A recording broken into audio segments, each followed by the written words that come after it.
ഫഹദ് ഫാസിൽ സ്വാർത്ഥനാണ്. ഫഹദ് ഫാസിൽ ഭയങ്കര വൃത്തികെട്ടവനാണ്. കോടികൾ കിട്ടുന്നുണ്ട്, അതൊക്കെ മറ്റേ ഒറ്റയ്ക്ക് തിന്നണം എന്നുള്ള ആഗ്രഹമുള്ളവനാണ്. അല്ലേ, ഉണ്ടായിക്കോട്ടെ.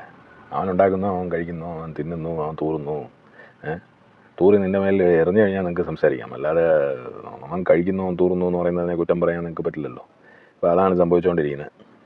സിനിമ നമ്മുടെ അമ്മ സംഘടനയിലെ മീറ്റിങ്ങിന് സുരേഷ് ഗോപി വന്നു, മോഹൻലാൽ വന്നു, പക്ഷേ ഈ വക ആൾക്കാരൊന്നും വന്നില്ല. ഈ ഫഹദ് ഫാസിൽ വന്നില്ല എന്ന് പറഞ്ഞാണ് ഇയാൾ സംസാരിക്കുന്നത്. പക്ഷേ ഇയാളൊരു പ്രശസ്തിക്ക് വേണ്ടി ഒരു ക്ലിക്കിന് വേണ്ടി സംസാരിച്ചതാണ്. അത് സാധിക്കുകയും ചെയ്തു. പുള്ളി കുറച്ച് നാളായിട്ട് ഔട്ടായ പോലെ ആയിരുന്നു.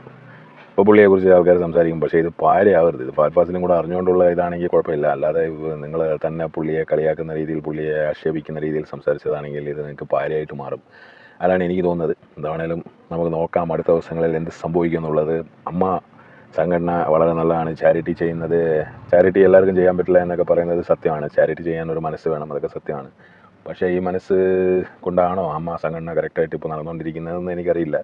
ഉണ്ണിമൂന്ന വന്നിട്ടുണ്ടായിരുന്നു, പലരും ഉണ്ടായിരുന്നു അവിടെ.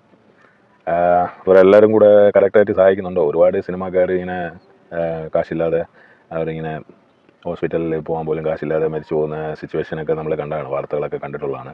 അപ്പോൾ അന്നേരം ഈ അമ്മ സംഘടനയിലെ ആൾക്കാർ പറയുന്നതെന്ന് പറഞ്ഞാൽ അത് അവർ അങ്ങനെയാണെന്ന് ഞങ്ങൾ അറിഞ്ഞില്ല, ഞങ്ങൾ അറിഞ്ഞ ഉടനെ അതിന് ഒരു പരിഹാരം ഉണ്ടാക്കാനും പറ്റത്തില്ല. ഞങ്ങളുടെ മീറ്റിംഗ് കൂടി വരുമ്പോഴേക്കും മറ്റേ മഴക്കാലം തീരും എന്ന് പറയുന്ന പോലെ ഒരു സംഭവമാണ്. അതാണ് എനിക്ക് ഓർമ്മ വന്നത് അത് ആ ഡയലോഗൊക്കെ കേട്ടപ്പോൾ.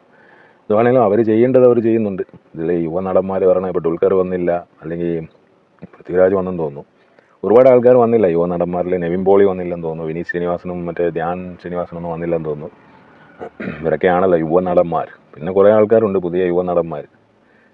അവരെ ഒന്നും കണ്ടില്ല. ഇതിൽ ഫഹദ് ഫാസിലിനെ മാത്രം ടാർഗറ്റ് ചെയ്യാൻ കാരണം അയാൾ തമിഴിലും അവിടെ ഇവിടെയൊക്കെ പോയി ഇപ്പോൾ കോടികൾ ആവേശം ഭയങ്കരമായിട്ട് വിജയിച്ചു. അതിന് മുമ്പ് മാമൻ എന്ന് പറയുന്ന തമിഴ് സിനിമയിൽ അത് ഭയങ്കര പ്രതിഫലമായിരുന്നു എന്നൊക്കെ ഉള്ള ഒരു സംഭവം ഉള്ളതുകൊണ്ടാണ് ഫഹദ് ഫാസിലിനെ ടാർഗറ്റ് ചെയ്യുന്നതെന്നാണ് എനിക്ക് തോന്നുന്നത്. പക്ഷെ അങ്ങനെ ടാർഗറ്റ് ചെയ്തിട്ടൊന്നും കാര്യമില്ല. അത് ടാർഗറ്റ് ചെയ്യുമ്പോൾ ഫഹദ് ഫാസിലിൻ്റെ പ്രശസ്തി കൂടുകയാണ് ചെയ്യുന്നത്. കാരണം അയാൾക്ക് ഇപ്പോഴേ പ്രശസ്തി ഉണ്ട്, അയാളെ ആൾക്കാർക്ക് ഇഷ്ടമാണ്. ആ ഒരു ഇഷ്ടം എന്നുള്ള ഒരു കൺസെപ്റ്റിലേക്ക് വരാനാണ് ഈ സിനിമ ഇൻഡസ്ട്രിയിൽ പാട്. അത് മനസ്സിലാക്കാത്ത ആൾക്കാരാണ് ഇവരൊക്കെ എന്നാണ് എനിക്ക് തോന്നുന്നത്, ഈ സംസാരിക്കുന്ന ആൾക്കാർ.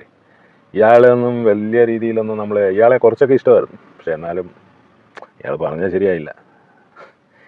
ഫഹദ് ഫാസിൽ എന്തെങ്കിലും പ്രതികരിക്കുമോ നോക്കാം, അടുത്ത ദിവസങ്ങളിൽ എന്തെങ്കിലും പറയുമോ.